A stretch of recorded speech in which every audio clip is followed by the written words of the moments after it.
Live from Quezon City, Philippines. Your news, current affairs, and public service channel. Magandang buhay Pilipinas, muli sumasayo ang programa ng Gutbayang Balita Kalusugan. Doc Asian, Specialist Alien, mabuhay Pilipinas. Magandang buhay Pilipinas, muli sumasayo ang programang Lingkod Bayang Balita na may pusong mapagkawang gawa sa mundo ng kalusugan, himala't katotohanan, kaligayahan, kagandahan. Ito ang inyong Lingkod Bayan, Doc Alien, Specialist Juno Kagre, mediko para po sa paglilingkod sa ating inang bayan. Tungayan po natin at talakayin ang mga kaganapan po na bumabalot ng himala at nakakatindig po balahibo na rescue natin, at marami pa rin pong tumatawag, pangilan-ngilan po ay ating pong pinupuntahan na parang naupos na po na kandila. Vertigo. Pag tayo po meron yan, diffuse po lahat ang inyong appetite, ang inyong sleeping habit, ang inyong pong balancing ng core of intelligence, ng human anatomy natin po yan ay talagang sinking. Wala na po kayong oras na matulog at para po kayong nahuhulog sa langit. Nagigiba, para kayo na po DCM Radio, ukol po sa inyong reklamo at panawagan. Walang control. Paano po kayo nahirapan sa papagaling ng inyong yung mga may vertigo po natin, mga may puso, high blood, low blood, ito po yan. Kamo tinigil ko. Bakit po ninyo tinigil? Kasi maganda na yung pakiramdam ko. Bakit kanina po, double pero ang matagal na, pero nung may maramdaman, nalimutan ko naman yung gamot na binigay sa akin. Wag daw muna ako magte-take ng gamot hanggat hindi pa ako nagpapa-check up ulit. Kailangan atakihin uli ako. Ay, gano'n? Kailangan matigok muli? Kailangan atakihin uli. Ayoko na. Ninyo, tama po ba yan sa Panginoon, yung sabihin nila na atakihin muna kayo? Sa palagay po nyo, tama ba yung sa kanilang yan? Para daw yung gamot na itete ko, tama. Dapat muna kayo, mga chogi kaya muna ulit. nangiigat na lang ako para hindi naman. Bakit hindi po nyo sundin sila na kayo ay ma-atakihin muna? Mahirap pong atakihin. Doktor, naririnig mo sinasabi niya? Mahirap po kaya atakihin. Sabihin po ninyo, Doktor, parang mali yung sinasabi ninyo ako yata atakihin uli. Oo nga. Sabihin po ninyo. Doktor, mahirap po kaya yung atakihin uli ako bago ako bilhin uli ng gamot. Bakit ganyan ka? Bakit ka ganyan? Oo. May Diyos pa namang may himala. Tama po yun. Tama ba? Nananalig na lang po ako sa iyo. Ngayon po, tatanungin kita. Ilang taon po kayo naghanap ng miracle sa Panginoon? Kasi nung ako atakihin. Ilang taon po kayo naghanap ng miracle na katulad ng mukha ng Panginoon? Everyday naman po Ilang taon na po kayong naghirap dyan sa double pitch ng inyong valve niya? Kasi nung inatake ako, 56 pa lang ako. Ilang doktor po ang nilapitan mo? Nag-ano po ako. Wala nang magamot ako noon sa Sino pong doktor yan? Kalimutan ko na po. Ano pong hospital yan? Diyan po sa General. General ano? Diyan po sa Anguno. Anguno. Sabi po ninyo, magaling na naman po ako. Hindi na ako pakiramdam ko. Pero ngayon po, nung kayo ay nagpatingin sa amin, ang sabi po niyo, double pitch pa rin. Hindi na po. Hindi kanina, double pitch. Opo, kanina. Nahirapan kayo? Gano'n kayo nahirapan sa double pitch? Hindi naman po masyado. Laging napapagod? Lagi lang ganun, opo. Napapagod. Ngayon po, sabihin po niyo sa madlang people, Philippines, ilang minuto po kayong pinagaling ni Lord? 1 minute lang yata. 1 minute. Sabihin po ninyo sa General Anguno Hospital, Doc, may himala pala. Sabihin po ninyo. Baka Hindi po, walang problema. Nasa media po kayo. Ito po tuturan po ng mga yagba. Kasi yung mga doktor naman po, yung magagaling naman po sila. Ay bakit po kung magaling? Bakit yun nga lang po. Kasi hindi man po daw pwedeng operahin yun. Kailangan po miracle, tama ba? Opo. Huwag po tayo magsisinungaling. Ang miracle po ay hindi kayang gawin ng tao. Diyos yan. Opo. Kung may Diyos ka, paniwalaan mo lahat ng Diyos ng bansa. Opo. Para lahat tayo ay magkamuka. One God, one nation. Huwag kayong pulpol. Huwag kayong mga bumabanggit kayo ng mga lelang na panot. Wala yan. Sambay natin lahat ng sinasamba ng mga bansa para huwag ka magsalita ng lelang mong punot dahil ikay panot ka. Tama ba? Hindi mo nagagawa ang nagagawa ng Diyos. Puro ka dasal, dasal, dasal. Walang kwenta. Ilapit mo sa tao yung kayamanan mo. Yan ang hindi nagagawa ni apostol ninyo. Ipamahagi ang kayamanan. Tama si Sir? Ito. Napamahagi mo ba? Doktor ka pa naman ng puso. Pero bengot ka sa Diyos mo. Ilan po minuto kayo pinagaling ng Diyos sa puso ninyo? Sandali lang po, parang wala pa nga isang minuto. Ganun po kami bumigwas. This is not about a simple way of commando. This is not Ito po the kaya, form of forever commando that you might rely on. That is century, decade. It will never come back again. As long as you have faith with God. Opo. One God, one nation. Ano po pangalan ninyo? Ellen, Ilan ano po? Emulaga, Muna natin lang taong gulang kayo. 62. Hindi pa kayo 62. Sinungaling po yung edad ninyo. 26 na po kayo, nabaliktad ni Lord. Nanay, tama ba? Kasi sabi niya kanina, double pitch ang kanyang hininga. Tanungin po ninyo, baka nabubulag lang siya. Maayos naman niya. Kanina Bakit para kang sinuntok ni Pacquiao at mamamatay ka sa hipo ko? Aray, sabi po ninyo. kanina po, ang sakit kasi. Okay na po ang... sundutin ko raw po ulit kung masakit pa. Nasaan po ang sakit? Ba't parang wala? Hindi na po masyado. Yun po ang gagawin ninyo. Kanina po, sakit-sakit. Ito po ang gagawin ninyo. Lunukin lang ninyo to. Ipahid ninyo to. Ito po ang pinahid ninyo. Gano'n po kabisa yung pinahid ninyo na yan? Nagtatanong po kami kung anong herbal yan. Campo herb at Yusguang herb. Tama ba? Gano'n po kabisa? Sabihin po ninyo sa Pilipino. Mabisa po. Ilan po minuto pinagaling kayo? Wala pang 1 minute. Okay, sabihin mo, Lord, salamat sa himala. Salamat po sa Himala. Dito, naghimala daw. Ikaw naman mag-interview, baka nabibingi. Yan po si Tito George Carriedo. Po ngayon ang naging pakiramdam ninyo matapos kayong gamutin yung Tuminawa po pag Kanina po hindi kayo nagagamit. Ano po pakiramdam nyo sa kalusugan na inyong katawan? sakit po. Mahirap po. Pag naghahabol po ako ng hinga. Ngayon po, nung matapos na kayo magamot ni Doc, ano po ngayon ang pakiramdam nyo sa paghinga? Maginawa na po. Maginawa na po. Nung kayo nagpapadoktor, anong reseta binibigay sa inyo para mawala yan paghirap ng hininga mo? Wala na po sa isip ko kasi matagal na akong tumigil pag inom. Dahil hindi patanggal. Hindi matanggal doon sa reseta binibigay sa inyo. Sa mga kapatid, ito pong aktual na gamutan namin dito, napagaling po kayo, si Doc Ugayre, sa pamamagitan po ng aming gamot na herbal. Yan pong gamot na herbal na yan, wala po kayong mabibili sa pharmacy at butikan yan. Important po yan. Opo. So, kinakailangan po lagi tayo magpasalamat kay Papa God dahil kasama po namin si Papa God sa panggagamot namin. Salamat po. Ayan po si Tito George Carriedo. Tito George, hindi pa ako magpupuas ang malahimalang bibigay sa atin ng Panginoon. Ako po ang anchorman ng Radyo DCMA.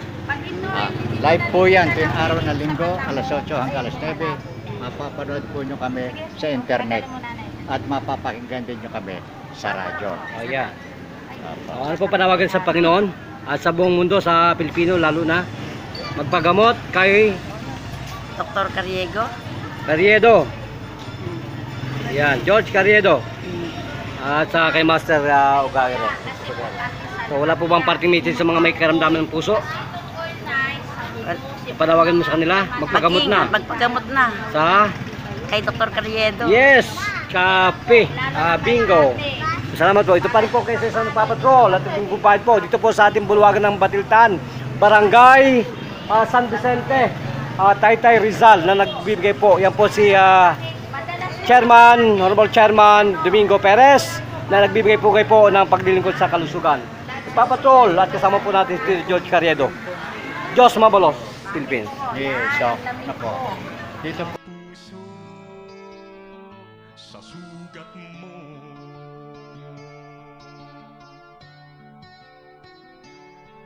lingkod bayan sa'yo'y nakalaan.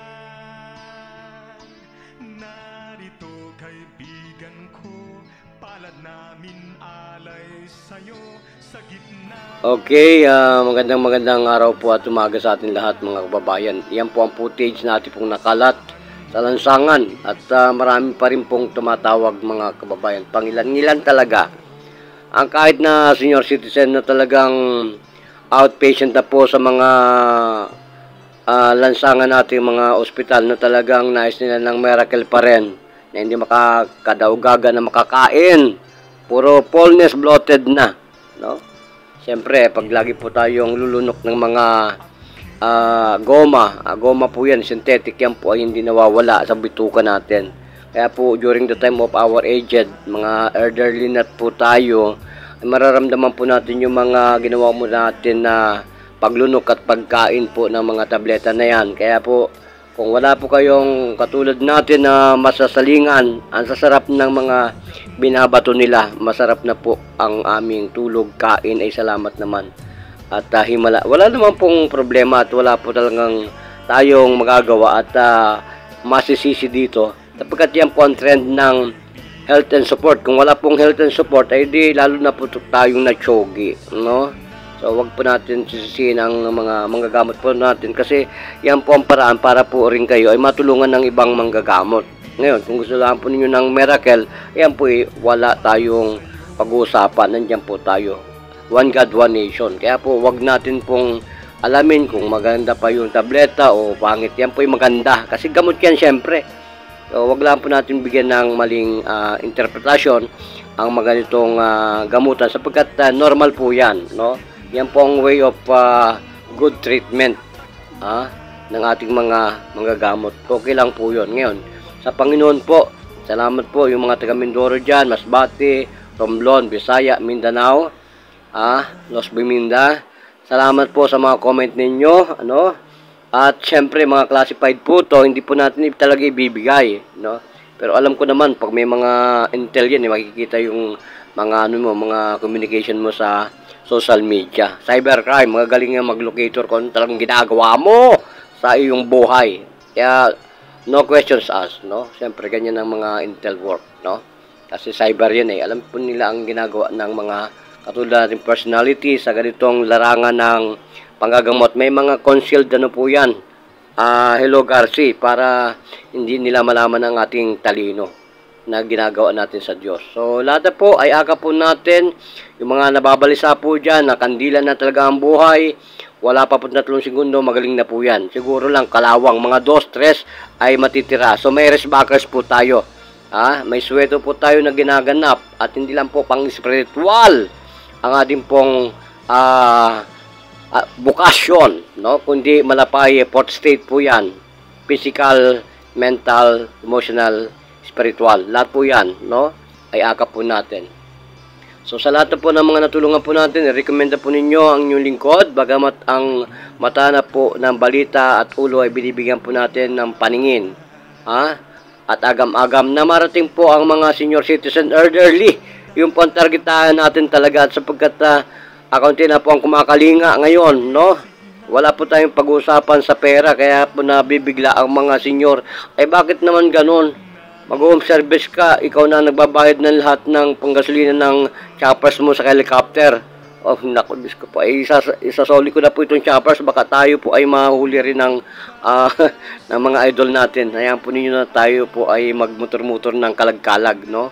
Baka mamaya masubasta yan sa BIR, no? Ay, jokes lang po yun. So, sa lahat po na nagkakaroon ng karamdaman, wag po natin pansinin ang presyo ng karamdaman mo sapagkat dito po yung lingkod bayan. Wala pong pag-usapang metro ng pera. Marami ko na pong pagbabago na ginagawa sa programa sapagkat marami po pa rin pong mga kaibigan natin na talagang nais nila ng kadakilaan po ng ating paglilingkod sa inang bayan. So, bagamat may mga katanungan na talagang hindi ko po pinopotit ay sobra namang angas na hindi naman pwede po yun na makasira tayo ng ibang profesyon. Sapagkat po yan ay miracle lang kung nagkataon po natin na tsambahan, yan po yung Diyos mga kababayan. Huwag po nating medyo i-compare ang ating pong standing posisyon sa ginagawa natin pong paglilingkod sa kalusugan. Lahat po ay akap po natin, lahat po ay pantay-pantay. Kayos lang po tayo sa mga talagang momentums na pinanggalingan ng inyong mga karamdaman. Discipline pa rin po at prayer ang dapat nating gawin sa ating paglilingkod sa inang bayan. Ano po, maraming po salamat at sana po ay bukas makalawa kayo na po ang target ng ating programa at binabalita po natin na yan po sa Occidental yata, yun may tumatawag sa atin na pamilya na doon daw tayo manggamot sa kanila. Ang layo, nasa isla pa yun, parang Marinduque. Tatawid tayo ng dagat na pangalawang tawiran, ay layo. So siguro po mga 1 buwan tayo doon, pag nagkataon, yan po tayo sa Mindoro, Occidental, Oriental Mindoro. So sa lahat po ng natulungan, yung pong di na-record at na-footage po natin at concealed po yan, hindi pwedeng ilathala ang ganitong mga panayam sa publiko, ay sa ating po mga pamilya na lamang natin gawin at i-recommenda. Okay lang po yun. Kaya po yung mga talagang nasa bingit na ng karamdaman at wala nang magawa ang siyensya, mag-double option po tayo. Meron pong supernatural phenomenon ang mga karamdaman. Siyempre, nagsisimba ka sa simba, nagdarasal ka, kinakausap mo espiritu. Ang dasal mo ay pang-espiritu, hindi po pang-physical. Pang-Diyosa ang ating mga ginagawa sa simbahan. Kaya po yan, maaari din po nating magamit yan sa pagdarasal para tayo po gumaling sa karamdaman. Okay, Philippines, mabuhay. Maraming salamat.